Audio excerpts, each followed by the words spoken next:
La chronique économique.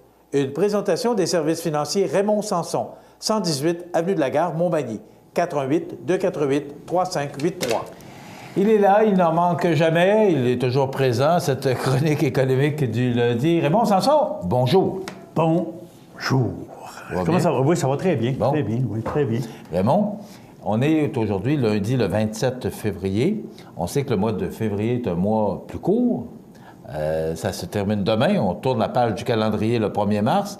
Et en tournant cette page du calendrier, ce sera également la dernière journée pour cotiser à un REER. Et si les gens, ou si vous n'avez pas vu votre comptable, ou si vous ne savez pas où tout ça s'en va, bien, le 1er mars à minuit, c'est terminé. Et là, comment ça fonctionne? Là, ça veut dire que la journée du 1er mars, donc mercredi, inclusivement, les gens ont jusqu'à minuit le soir pour c'est ça. Il faut trouver cotiser, une institution là. Financière pour... Faut que ça arrête à un moment donné, là. C'est ça. Bon. Il faut trouver l'institution Comment ça financière qui va fonctionne, rester là? ouverte jusqu'à minuit. Oui. C'est pas toutes les institutions financières qui vont prendre des cotisations à 11h30 mercredi soir. OK? Alors, je pense qu'encore une fois, on dit aux gens, attendez pas à la dernière minute. C'est sûr qu'il y aura toujours des exceptions. Mais quand c'est rendu que la normalité devient l'exception, ce que je veux dire, les gens qui auraient pu cotiser depuis déjà un mois attendent à la dernière journée, c'est difficile pour n'importe quel conseiller de vous aider parce que il y a bien des choses qui peuvent arriver là, le 1er mars. Vous pouvez le manquer, le rendez-vous, vous aussi. Tu sais, il peut y avoir des choses. Alors, la meilleure façon encore là, c'est de savoir si on va en prendre un. On ne peut pas toujours attendre le comptable à la fin de l'année à savoir si on va prendre un REER ou un... Bon. D'abord, on va y aller avec... tiens, je vais vous donner une suggestion. Tous les gens qui avaient un fonds de pension, soit de l'État ou un bon fonds de pension d'une compagnie publique, c'est sûr que c'est moins urgent pour vous autres. Vous allez dire, bien là, écoute, j'en ai déjà un fonds de pension, je veux cotiser à votre CELI, gardez-le votre argent puis mettez-le dans un CELI parce que vous avez un portefeuille déjà pour un fonds de retraite ou un fonds de pension qu'on appelle. Mais là, ça ne te fait pas économiser de l'impôt, ça. Ça ne fera pas économiser de l'impôt, c'est sûr. Pourquoi je prendrais un CELI par... Bien, là, comme la date est le 1er mars, là. Qu'est-ce qui fait que je prendrais un CELI ou un REER là? Là, dans le moment, ce qui est important, c'est de savoir si je veux réduire davantage mes impôts. Et le CELI ne fera pas... Le CELI ne fera pas ça. Donc, le CELI, je n'ai pas besoin de courir auprès de mon conseiller pour prendre un CELI avant le 1er mars. Ça ne change rien. Ça ne déduira rien à vos impôts pour l'année 2016. Alors, ce qu'il faut comprendre, c'est séparer vos placements. REER, 1er mars, ça c'est clair, c'est la date limite.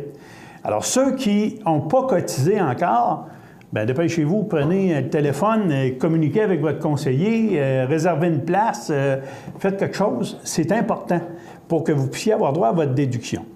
Et je répéterai toujours, l'argent que vous avez envoyé à Revenu Canada, Revenu Québec ne revient jamais si vous ne prenez pas les dispositions pour aller la rechercher, c'est-à-dire en souscrivant à un REER.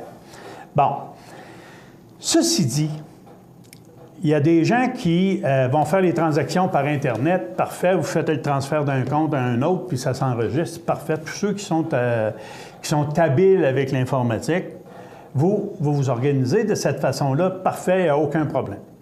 Et si ça demande l'intervention d'un conseiller, dites-vous qu'ils vont être très occupés dans les 2 prochains jours et vous risquez de manquer votre coup.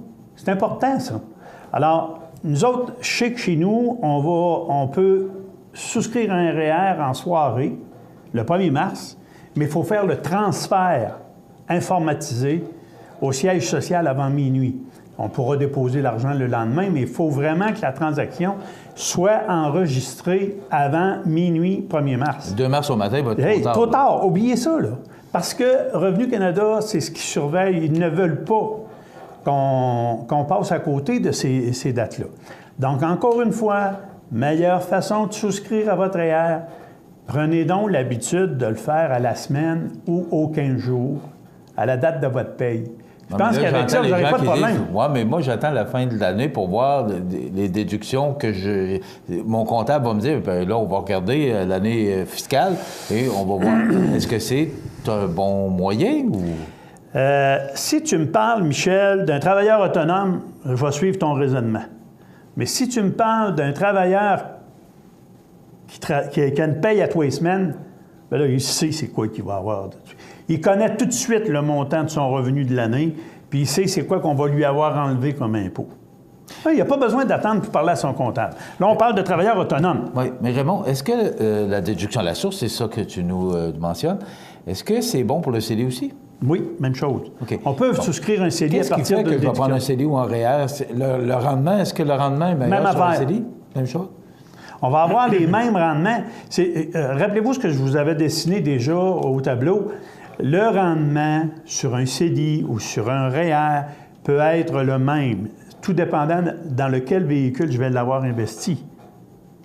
Dans lequel des véhicules je vais l'avoir investi. Mais actuellement, Raymond, là, au 27 février, le rendement, quel est le meilleur rendement? Parce que là, avec tout ce qui se passe au niveau économique mondial, tout est inquiétant. C'est quoi la meilleure façon, le meilleur placement qu'on peut prendre actuellement avec tout ça? Alors, bon, il y a des gens qui ont des inquiétudes, moi le premier. Là. Alors, je vais te dire une chose, Michel. Si la personne est trop inquiète, bien, regarde, on laisse l'argent dans un compte à intérêt quotidien, puis on attend que la situation se place, puis après ça, on prendra une décision. Mais on risque de se priver d'un peu de rendement. OK? Mais il y a une chose qui est certaine, c'est que l'enregistrement va avoir été fait. Je n'ai pas besoin de me poser la question tout de suite à savoir est-ce que j'investis dans des fonds d'action, des fonds d'obligation, des fonds diversifiés, ou si je m'en vais carrément dans un dépôt à terme à 1,15, 1,20 pour un an. Bon, on peut s'en aller carrément cette année dans un dépôt à terme à 1,20 pour un an, puis après ça, on réévalue la stratégie l'année prochaine quand on en saura plus long sur le comportement de M. Trump vis-à-vis de l'économie. Il doit faire son premier discours là, devant la Chambre des Congrès. C'est demain. Mais dis-moi, justement, tu parles de M. Trump, là, mais actuellement, les cas de la bourse sont excellents et on bat des records. Donc, aux États-Unis ça veut dire que nos placements va bien. Là, on fait beaucoup de progression, surtout depuis 6 mois. Ça a progressé énormément. Question un peu, peut-être... moi, je me mets toujours à la place des gens qui nous écoutent, puis je fais partie de ceux-là. Aujourd'hui, si j'avais à choisir entre un CELI et un REER, bon, on connaît l'avantage au niveau impôt pour le REER, mais quel est le meilleur placement aujourd'hui qui rapporte le plus? Est-ce que c'est un CELI ou un REER? Ils vont rapporter la même chose. La seule affaire, regarde, Michel, il faut comprendre que le REER va m'amener une déduction d'impôt minimale de 285 $ par 1 000 $, qui est le taux marginal d'imposition le plus bas, 28,5 $. Alors, 285 $ pour 1 000 $. 570 pour 2 000 $. Bon, ça, déjà, je vais aller chercher ça. Ça commence à être un pas pire rendement. Mais comme le CELI est à l'abri de l'impôt...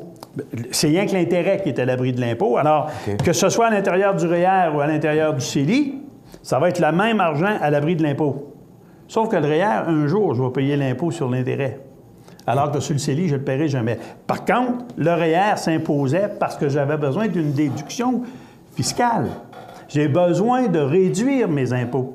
Alors, ceux qui n'ont pas besoin de réduire les impôts, j'avais quelqu'un à mon bureau la semaine dernière, il s'en est pour prendre un REER. Je lui ai dit non, ça ne vaut pas la peine.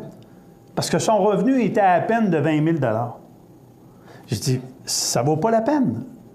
Parce que... Donc, tu lui as conseillé? D'aller vers le CELI, dans son cas, lui, et d'attendre que son revenu soit plus élevé. On parle de quelqu'un qui est en début de carrière, début de vie professionnelle. Donc, à ce moment-là, on va prendre le temps de regarder l'impact. Alors, dans son cas, lui, j'ai dit, garde, mets l'argent dans ton CELI. Dès que tu auras gonfler un peu ton revenu, ça ne me donne rien de lui faire prendre un REER sur lequel il va économiser 28,5 % d'impôt, alors qu'il pourrait être placé un jour à la retirer quand ses revenus seront plus élevés, à la retraite, exemple, parce qu'on ne connaît pas l'avenir, puis que là, il pourrait être à 38 %. Là, je l'aurais carrément... je n'aurais pas donné les bons conseils. OK. À la fin de l'année, les rendements, CELI ou REER... Même chose. Sont imposables.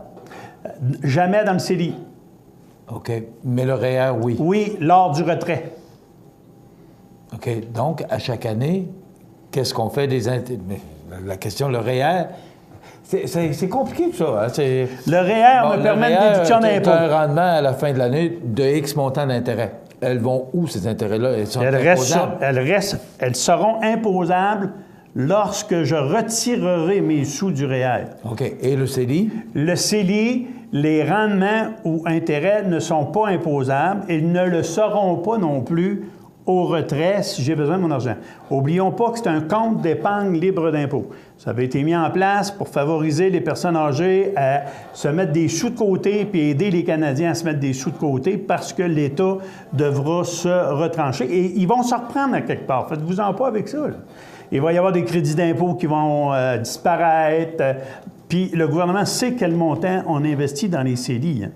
Alors, il ne faut pas vous leurrer avec ça parce que si on dépasse les cotisations, vous allez voir arriver un avis de cotisation spéciale de Revenu Canada qui vous dit « Hey, vous avez dépassé la cotisation maximale que vous pouviez mettre à un CELI qui était de 52 000 » Et ça, il y a des gens qui se font prendre beaucoup.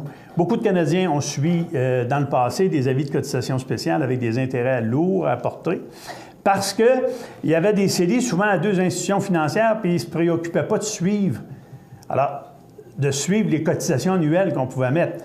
Alors, rappelez-vous, là, les gens qui avaient des CELI à 2 ou 3 places, là, assurez-vous que le total de vos cotisations ne dépasse pas 52 000. Parce que si jamais vous en avez pris 2 cette année puis qu'il y en a un de trop, vous allez vous faire taper ses doigts et c'est assez dispendieux, merci.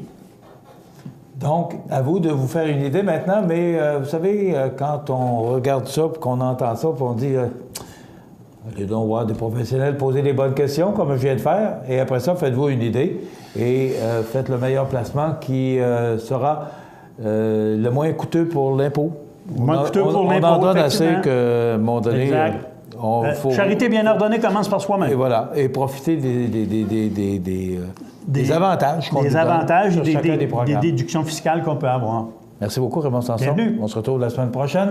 Alors, vous avez jusqu'au 1er mars à minuit, et il faut, Raymond l'a mentionné, que votre placement soit enregistré avant minuit. Le chèque, c'est pas ça qui est important, c'est que le siège social puisse le recevoir avant minuit le 1er mars. Sinon, ça va l'année prochaine.